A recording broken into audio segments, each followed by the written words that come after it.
Bisa mungkin satu hal yang paling nggak boleh itu kita ngasih rekomendasi. Udah, itu yang selalu Boleh diulang? diingat-ingat. Boleh diulang? Nggak boleh ngasih rekomendasi saham. Stock Podcast with Nicky Hugen and Riyandi Rizky. Selamat datang di Stock Podcast episode keempat barengan Riyandi Rizky dan juga NH. Yeay. Setelah episode 1 kita udah bahas apa itu saham, episode 2 udah bahas istilah-istilah saham, dan kemarin episode ketiga itu juga kita udah bahas tentang gimana caranya memulai untuk nabung saham. Ya. Episode keempat spesial nih Pak. Kita udah akan ngebahas yang lebih seru lagi. Kita akan ngebahas barengan seseorang. Ini kurang lebih kasih bocorannya nih Pak. Dari mana nih kalau dari tamu kita hari ini? Milenial. Iya. Walaupun udah ibu-ibu. Udah. Tapi tetap milenial ya. Oke, sekarang kita tersambung lewat Zoom barengan sama Mbak Friska dari @ngertisaham. Hai Mbak Friska. Hai Mas Rian, Kak NH. Halo. Akhirnya kita ngobrol ya Pak ya. Iya. Barengan sama Mbak Friska. Mbak Friska sehat? Alhamdulillah. Gimana ini kabar berdua kakak-kakak sekalian? Wah baik ya. Kita sehat. Semangat sekali. Sehat banget dan semangat. Semangat sekali dan sehat sekali, luar biasa. Tapi thank you loh. Perwakilan dari @ngertisaham nih udah mau ngobrol barengan sama kita di Stock Podcast gitu. Karena kurang lebih sebenarnya kita juga sedikit terinspirasi dari ngerti saham karena bisa jadi wadah anak muda untuk belajar saham gitu ya. Banget. Wow, malah terinspirasi. Followersnya Pak udah tahu Pak? Kebalikan, saya dulu awal terinspirasi dari Kak NH.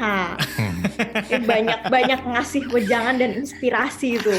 Oke. Iya. Tapi followersnya tadi, pertanyaannya followersnya sekarang udah berapa? Ngelewatinnya kebangetan. Wah. Follower saya baru berapa dia sudah? Udah M Pak, udah belakangnya tuh udah M. M ya? Udah M. Oh, saya masih K. Masih K, kalau dia udah M Pak. M, million. Jutaan.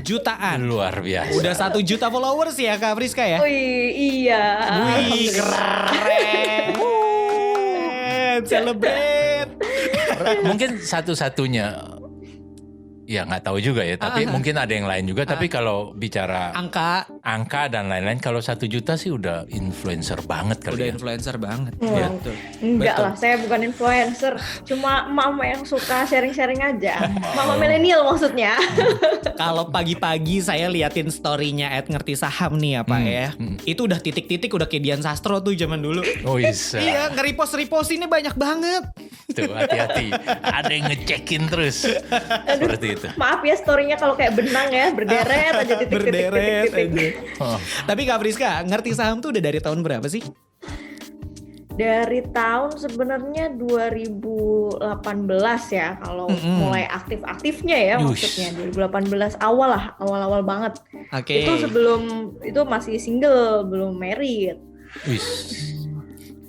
Diperjelas ya, perlu diperjelas. Iya. Jadi berarti dari zaman pacaran gitu ya, maksudnya dari single terus sampai akhirnya sekarang juga udah punya anak nih.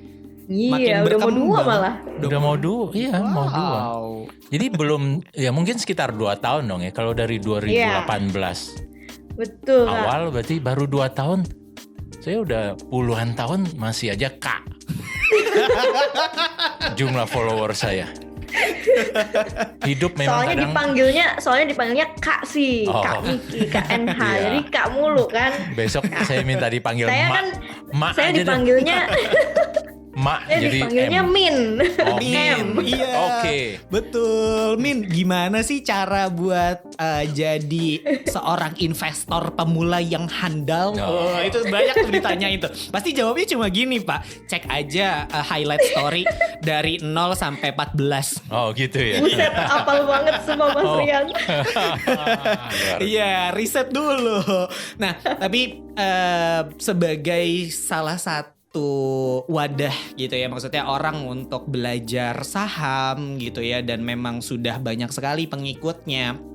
sebenarnya yang paling sering ditanyakan oleh investor pemula gitu apa sih kalau ke ngerti saham?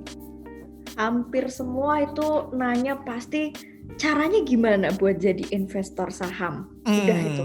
Satu pertanyaan mematikan tiap kali banyak DM para warga plus 62 itu pasti langsung nanya caranya gimana gitu. Jadi mereka langsung pengennya itu rata-rata langsung pengen prakteknya gitu. Bagus dong, berarti semangat ya. Iya, mereka semangat gitu. Tapi kadang ya pasti kita suruh belajar dulu sambil praktek pelan-pelan dengan modal yang seminim mungkin dulu. Itu biasanya yang kita sounding ya ke teman-teman yang mereka baru banget kayak gitu pada nanya caranya gimana. Udah itu pertanyaan yang paling pertanyaan sejuta umat lah ibaratnya. Benar. Iya, makanya akhirnya dibikinin highlight ya. Jadi kalau misalkan kalau ada yang nanya langsung aja silahkan baca highlight nomor 1 sampai 13. Nanti kalau ada yang nggak paham baru silahkan tanyakan lagi. Itu udah auto, udah template gitu. Rian kayaknya pernah dimarahin seperti itu. Salah satu yang disuruh baca lagi. Enggak, kebetulan aku udah baca duluan. Okay. Oh ya udah. Aku baca dulu story-nya gitu. Ya meskipun masih belum mengerti. Oke. Tapi kan yang penting maksudnya learning by doing itu penting ya Pak ya? Ya, iya dong. Iya, jadi gak cuma kita belajar doang tapi harus dilakuin ya kan? Iya. Ya learning doang tapi nggak doing ya percuma juga gitu kan Kak Friska kan? Iya kan? Iya, tapi doing tanpa learning juga nggak bagus. Ya, salah, nanti salah, sesat tersesat. Benar. Oke, terus kalau misalkan itu kan tadi pertanyaan yang paling sering ditanyakan oleh followersnya. Kalau pertanyaan yang unik gitu, ada nggak? Pertanyaan yang paling unik biasanya paling unik apa ya? Paling unik itu rata-rata teman-teman atau masyarakat awam tuh bilangnya atau mungkin nanyanya ya, saya pengen punya rekening saham, berarti saya harus datang ke bank mana ya, Min? Tuh kadang episode 3 kita udah bahas itu loh, Kak. Iya. Untung saya sudah mengantisipasi. Iya, paling unik lagi nanti ada asuransinya nggak ya? Oh, saya baru dengar itu. Paling unik itu. Oh, ada asuransinya. Oke, gimana tuh Pak? Ada asuransinya emang? Ya. Kenapa tiba-tiba kepikiran asuransi tapi ya?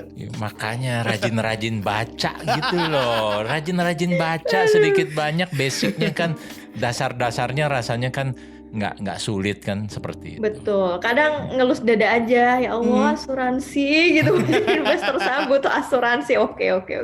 Jadi kadang nggak out of the box gitu pemikiran orang awam terhadap saham ini lucu-lucu gitu. Kadang jadi muncul aja terus pertanyaan-pertanyaan unik yang nggak kita sangka-sangka kok ditanyakan gitu. Bener. Iya. Bahkan sampai akhirnya asuransi. Kalau Pak Niki mungkin ada yang mau ditanya? Nggak, saya mau nanya ini loh, satu hal. Gimana sih rasanya punya followers 1 juta itu? Merasa ya kan? Sudah punya 1 juta atau jutaan seperti itu. Merasa powerful, merasa bahwa ya powerful dalam konteks yang positif, atau ada rasa-rasa lain, tanggung jawab moralnya jadi tinggi, tapi saya nggak mau kasih bocoran. Apa sih kira-kira rasanya punya followers sedemikian banyak, Mbak Friska? Rasanya di satu sisi merasa amazed ya, karena dalam waktu 2 tahun itu wow, nggak nyangka banget kayak gitu. Walaupun nggak cuma aku sendiri, maksudnya ada dibantu sama beberapa tim lah yang bantu balesin banyak banget soalnya DM-nya kan yang tiap hari masuk. Tapi di satu sisi masih belum puas KNH soalnya targetku tuh pengen bisa ngelihat minimal 10% gitu dari masyarakat Indonesia bisa belajar dan praktik, 10% aja deh minimal. 10% jadi dari masyarakat 270 juta. Sekarang 270. Berarti 10%-nya 27 juta. 27 juta. Iya, 2 sampai tahun pada lagi, titik itu mungkin. oke. 2 tahun lagi 27 juta. Kita bicarakan ini kan tambahannya kan berlipat-lipat. Wah, amin. Jadi itu kayak dari zaman dulu lah gitu sampai sekarang pun merasa pengen 10% aja deh coba kayak gitu. Jadi ya sampai sekarang tetap masih merasa belum puas gitu, masih harus banyak lagi lebih sharing biar bisa mereka mau nularin lagi ke orang-orang lain. Jadi itu kan hanya sebatas angka sebenarnya ya follower itu, tapi lebih dari itu mereka harus bisa praktik dan nge-share lagi gitu ke jaringannya. Jadi dari situ ya akhirnya nanti pasti jadi multiplier effect banget dan akan banyak orang lagi lah yang semakin segini join. Luar gitu, biasa. Rasanya sih akan tercapai. Kalau kita bicara tadi followersnya 1 juta, anggap semua followersnya itu 100% adalah investor saham. Kalau nggak ngapain dia follow Kak Friska gitu kan? Iya betul. Iya kan? Komennya begitu banyak dan lain-lain. Kalau followers yang nggak tertarik dengan investasi saham, rasanya dia ada masalah dengan waktu seperti itu, ya kan? Tapi kalau punya 1 juta followers saham, ya 1 juta followers yang tadi asumsi adalah investor saham di Indonesia saat ini sekitar 1,5 juta. Bukan total investor pasar modal. Iya. Jadi bayangkan. Saham aja. Saham.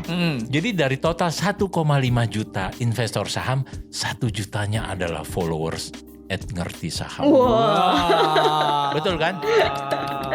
Ya bisa jadi seperti itu. Iya, bukan bisa jadi, hitungan matematika saya nilainya 8 waktu saya sekolah. Oke. Jadi rasanya saya akan mau masuk berdebat kalau soal matematika nih. Ya kan? Jadi mimpi untuk sampai ke 10% dari penduduk Indonesia kita aminkan. Amin. Amin. Iya. Jadi tentunya butuh butuh kerjasama bareng-bareng lah, gotong royong lah gitu. Betul. Jangan cuma Siap kita perintah. aja ngerti saham. Siap perintah, Kak. Kak Friska ada perintah apa ke kita jalankan seperti itu. Iya. Oke, Kak Friska, ini kan tadi udah ngebahas tentang kalau sekarang ngerti saham istilahnya udah sebagai seorang akun yang memang menginfluence banyak orang gitu ya. Nah, tapi selain tadi berharap untuk dapat 10% masyarakat Indonesia jadi seorang investor gitu ya. Trik-trik apa sih sebenarnya yang paling sering dikeluarin sama ngerti saham gitu buat para investor pemula gitu, biar kalau misalkan seringnya tuh jangan nafsu kalau buat investor pemula gitu. Kalau yang aku sering lihat tuh kayak gitu tuh. Tapi kalau dari Kak Friska sendiri gimana? Tipsnya untuk investor ya atau tips menaikkan follower sih, saya agak serius nih mendengarnya. Nanti kita beli aja ya Pak, beli. Oke. Iya. Jadi bukan menaikkan followers, tapi tips atau tips gitu. Maksudnya kan sering ngasih tips gitu. Kalau yang paling sering dilakukan oleh ngerti saham tuh apa? Paling sering itu sebenarnya kita ingin berusaha memunculkan nggak cuma sosok ya, maksudnya berbagai banyak investor yang mereka sudah membuktikan sendiri kebermanfaatan dari nabung saham atau investasi saham ini. Makanya jangan heran kalau sampai kita repost story sampai titik kayak gitu. Ada momen, ada jadwal di mana kita nge-repostin teman-teman yang udah pada cuan nih kayak gitu. Jadi teman-teman yang lain yang mereka belum ngerasain lah, belum praktik gitu, mereka akan harapannya ya akan tergugah. Wah, nih mereka modal 100.000, 200.000 bisa tuh, ada yang modalnya sampai jutaan juga ada, ratusan ribu ada, intinya sangat variatif kayak gitu. Jadi itu salah satu cara sejauh ini ya, cara jitu kita buat secara tidak langsung mengajak gitu, secara tidak mengajak dari hasil repost kita dari para teman-teman yang udah jadi investor dan mereka udah membuktikan sendiri, oh ini loh manfaatnya nabung saham gitu. Ada gitu dapat, walaupun ya tetap ada kadang plus minus ruginya pun kita juga kadang repost juga, oh ini ada yang lagi rugi sekian persen, jadi nggak cuma positifnya tapi kita share juga terkait risikonya. Itu menurutku yang paling bekerja ya, maksudnya yang paling bisa persuasif banget ke teman-teman mereka yang belum praktik. Dan itu yang menambah jumlah followers. Tetap saya balik ke sana. Tapi mungkin kembali itu mungkin daya tariknya dan lain-lain ya kan. 2 tahun mendapatkan 1 juta followers. Kembali mungkin konten-kontennya atau apapun istilahnya, postingannya dan lain-lain memang menarik untuk menambah followers baru atau followers yang ada juga membagikan postingan-postingan daripada. Sebenarnya kuncinya ini sih nggak terlalu serius gitu. Jadi sebenarnya sih kontennya receh-receh semua ya. Maksudnya. Iya. Aku sering banget tuh liatin kalau yang di repost akun TikTok. Oke, catat receh. Mulai besok saya buka akun TikTok juga dah. Bener-bener bukan yang konten serius seperti halnya mungkin teman-teman konten kreator yang memang mereka ya the real konten kreator gitu. Kita kan cuma sharing asal ada konten kayaknya menarik walaupun dalam tanda kutip itu sebenarnya receh-receh aja kita posting, kita repost tapi malah justru semakin receh kok orang semakin suka kayak gitu. Jadi mungkin dunia saham ini memang butuh kerecehan sepertinya untuk konten, nggak perlu yang serius-serius banget. Iya. Oke. Bener Pak. Dunia saham butuh kerecehan. Oke, saya catat itu. Boleh, ntar kita mulai episode depan kita bikin receh-receh ya Pak. Saya akan mulai main TikTok mulai besok. Waduh, Kak Enher main TikTok nggak kebayang kayak gimana alainya ya ntar ya. Oke, berarti lebih banyak munculin tips-tips yang memang tiap hari di-upload gitu ya. Terus pertanyaan-pertanyaannya juga rajin untuk dibales-balesin gitu ya. Sering juga kita bikin template-template yang bisa mereka isi, terus mereka post sendiri kan di story mereka atau feed dengan harapan mereka mampu mengajak lagi follower-followernya mereka di sosial medianya masing-masing. Itu juga ternyata cara jitu juga ternyata buat ngajakin masyarakat mau kepo dulu gitu terhadap saham ini apa kayak gitu. Oke. Nah, tapi aku tertarik nih sama gini. Banyak mungkin kebiasaan-kebiasaan yang akhirnya dilakukan sama generasi milenial sekarang, terutama mungkin pada saat pandemi gitu kemarin gitu ya. Kalau dari Kak Friska sendiri kemarin atau bahkan sampai hari ini gitu ngelihatnya kebiasaan apa sih yang paling sering dilakukan, paling sering muncul gitu, paling sering juga Kak Friska lihat gitu yang dilakukan oleh generasi milenial? Yang paling sering adalah mereka hampir tiap hari melototin aplikasi trading mereka sendiri-sendiri. Itu benar-benar kelihatan dari ini ya, dari maksudnya mereka posting dan mention kita itu banyak sekali tiap hari tuh. Kadang mikir, oh ini benar-benar namanya hype ya, maksudnya masih pemula dan lagi hype-hypenya, semangat-semangatnya hampir tiap hari mereka mantengin entah berita, entah lagi naik turunnya harga saham. Itu kayak sesuatu yang menyenangkan buat mereka, tapi menurutku itu sih wajar, namanya juga pemula. Aku pun kan juga dulu pasti kayak gitu nggak bisa menutup mata kalau harus sekali buka rekening beli saham terus tinggal tidur, kayaknya sih nggak banget. Kalau pemula pasti kayak gitu. Itu yang paling sering terjadi tuh selama pandemi kayak gini. Mungkin mereka ngerasa ya dari rumah WFH atau mungkin sambil rebahan kayak gitu, oh ternyata asik ya gitu, saham bisa dipantengin mau dari HP, bahkan seringkali ada yang nyambungin ke layar TV gitu, di storyin ke kita sambil ngeliatin grafik sahamnya segala macam. Itu epic banget sih.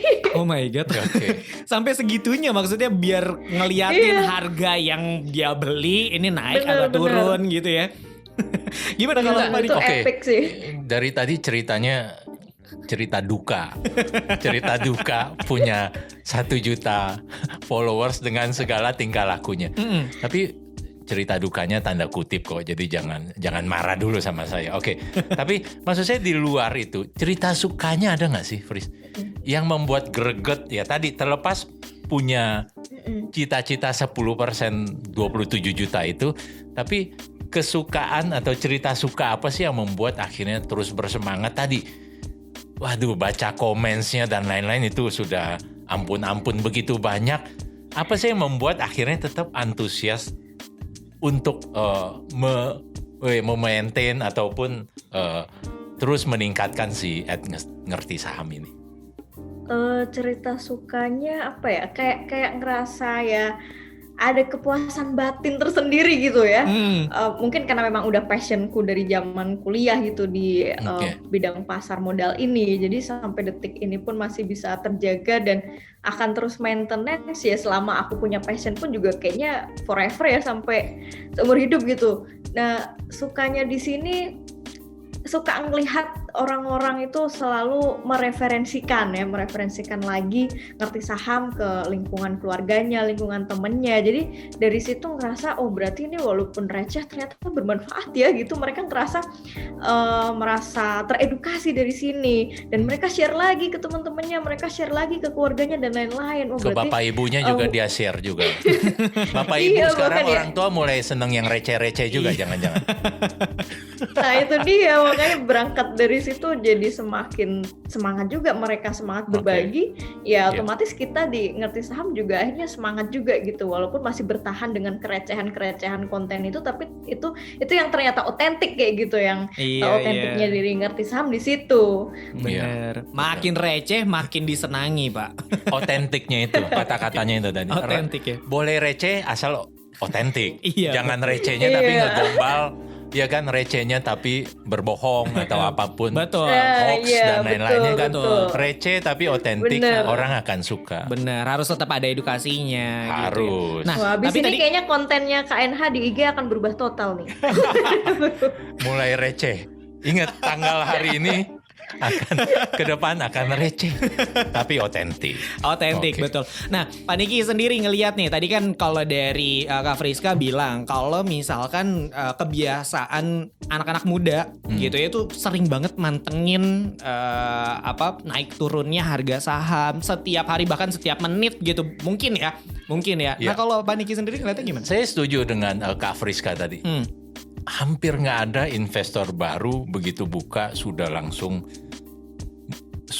kayak dewa beli saham, simpan dan lain-lain tanpa memantengin seperti itu. Minimal tinggal tidur doang kalaupun gitu. Dia tidak transaksikan tapi pasti dia pantengin harga. Dan itu cerita yang mungkin 99,9% seperti itu. Itu hal yang wajar. Hal yang wajar. Tapi tadi tinggal memantenginnya itu dia kuat mental atau enggak. Betul kan Kak Friska gitu kan? Dia kuat mental. Dia cuma mantengin karena dia seneng ngelihat harga saham naik turun. Tapi dia mudah-mudahan tidak tergoda awalnya rencana mau investasi jangka panjang tapi terganggu dengan perubahan harga seperti itu. Iya. Jadi hal yang wajar, baik-baik aja teman-teman yang suka mantengin harga saham, tapi hati-hati jangan tergoda akhirnya berubah tujuan awal kita untuk berinvestasi. Iya. Benar. Banget. Akhirnya yang tadinya mau jadi investor berubah lagi jadi trader karena terlalu sering mantengin gitu ya. Tetap balik lagi tuh mindsetnya ya, Pak. Mindset kan dari awal itu mindset. Gitu. Mindsetnya benar. Pak Niki ada lagi yang mau ditanyain? Oke, saya sih pertanyaannya ke soal influencer melulu nih. Saya terobsesi dengan itu.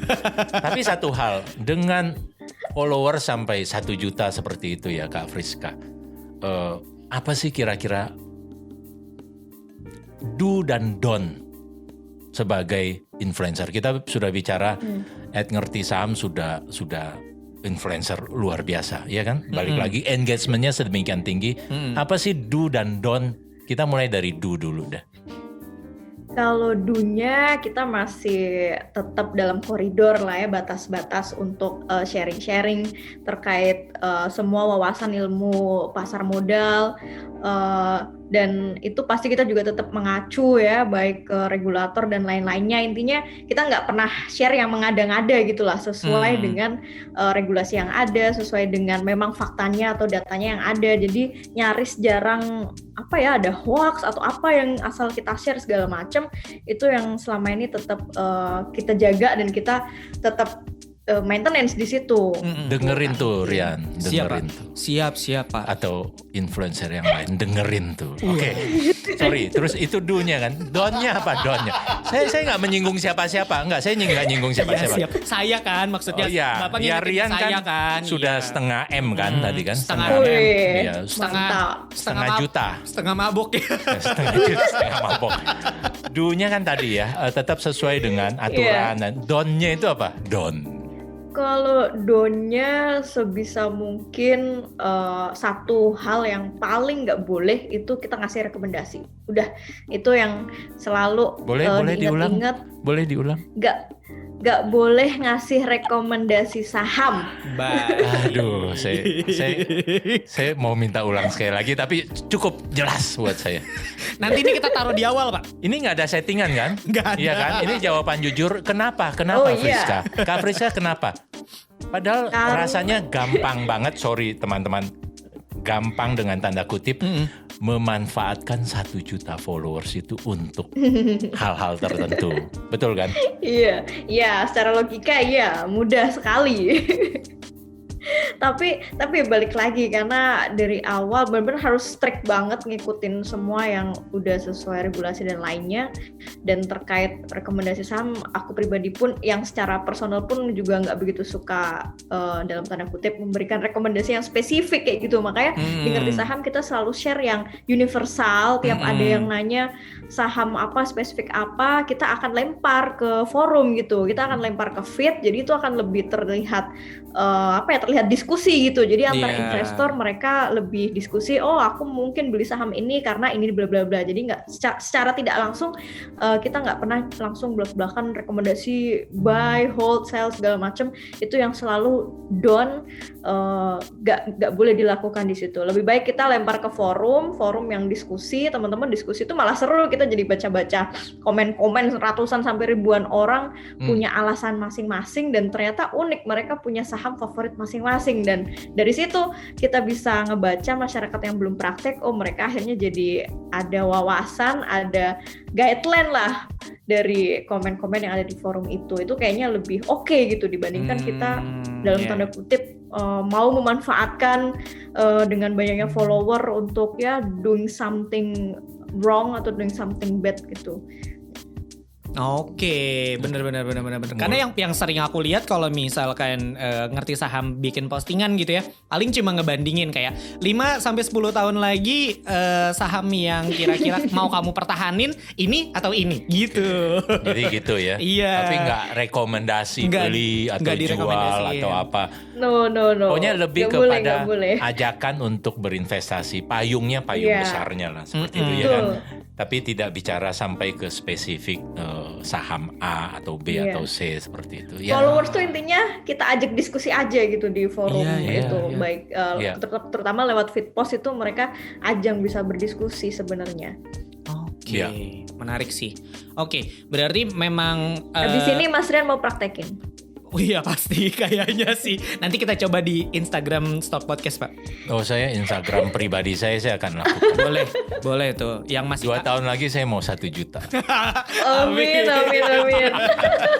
Semangat Pak. Semangat. Nanti dipanggilnya mulai dari Mimin, jangan Kak. Nanti Kak mulu. Iya bener. Biar belakangnya M ya.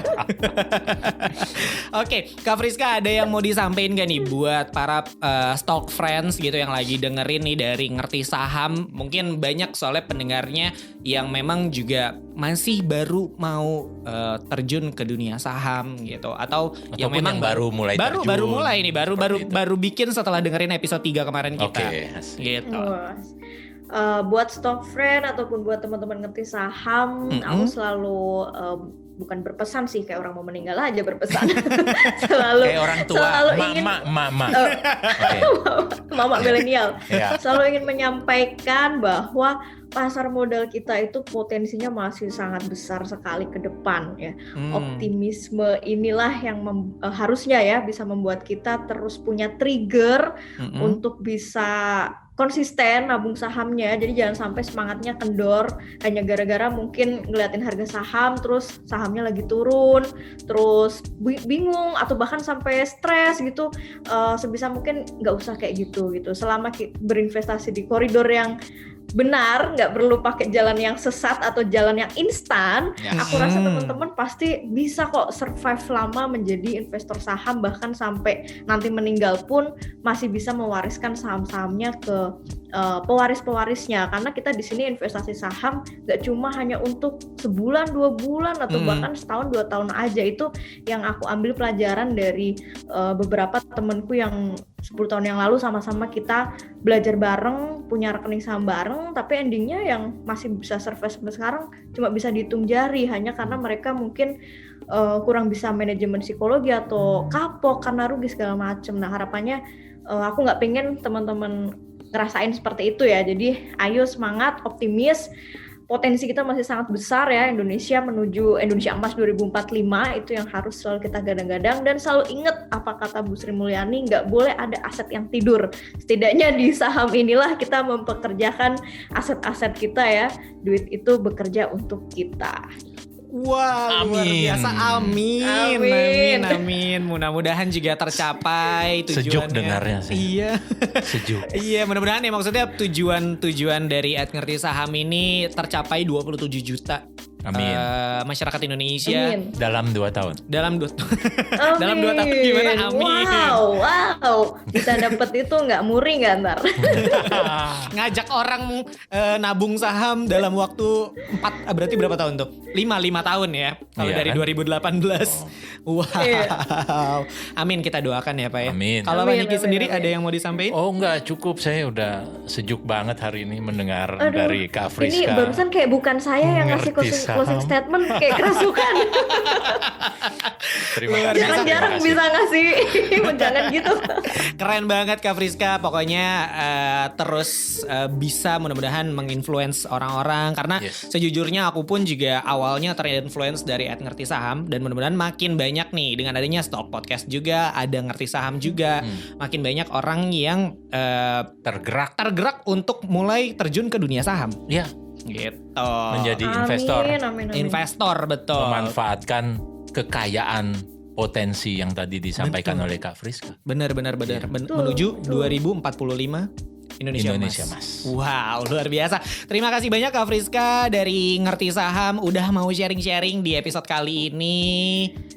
Sama-sama Mas Rian, Kak NH, thank you juga loh ini ya, kita udah ngobrol-ngobrol santai tapi berfaedah. Iya, pasti berfaedah. Terima kasih banyak. Dan mungkin buat Stock Friends yang belum ikutin Instagram yang Ngerti Saham, langsung aja diikutin di @ngertisaham ya Kak Friska. Yap. Kalau Instagram kita berdua udah pada follow belum nih ya? Belum Kakak. Biar kita nyusul gitu. Saya pasrah kayaknya. Kalau Pak Niki Instagramnya? Gak apa-apa, Ngerti Saham aja yang 27 juta. Kita gak apa-apa. Kita support untuk @ngerti saham. Iya betul. Ya. Tapi mudah-mudahan juga ya followers yang Ngerti Saham juga dengerin kita dari episode 1 sampai episode 4, bahkan sampai selesai season ini ya Pak ya? Season ini Sampai season ini selesai, mudah-mudahan juga makin banyak dari followers Ngerti Saham tergerak lagi nih karena ujangan-ujangan dari Pak NH. Oh enggak, nanti narsum-narsumnya kan akan bervariasi. Betul, dan lain-lain. karena kebetulan narsum pertama kita tuh dari Ngerti Saham. Thank you banget sebagai kehormatan. Aduh, aku jadi merasa gimana gitu jadi yang pertama. Terima kasih banyak sekali lagi, sampai ketemu di lain kesempatan. Jadi bye-bye Kak Friska. Bye-bye. Oke, bye-bye. Terima kasih. Terima kasih banyak. Ya. Oke, episode 4-nya udah selesai. Jangan lupa untuk like, komen, dan juga subscribe. Akhir kata, Rian Rizkynya pamit. NH pamit. Bye-bye. Bye-bye. Stock Podcast with Nicky Hugen and Rian Rizky.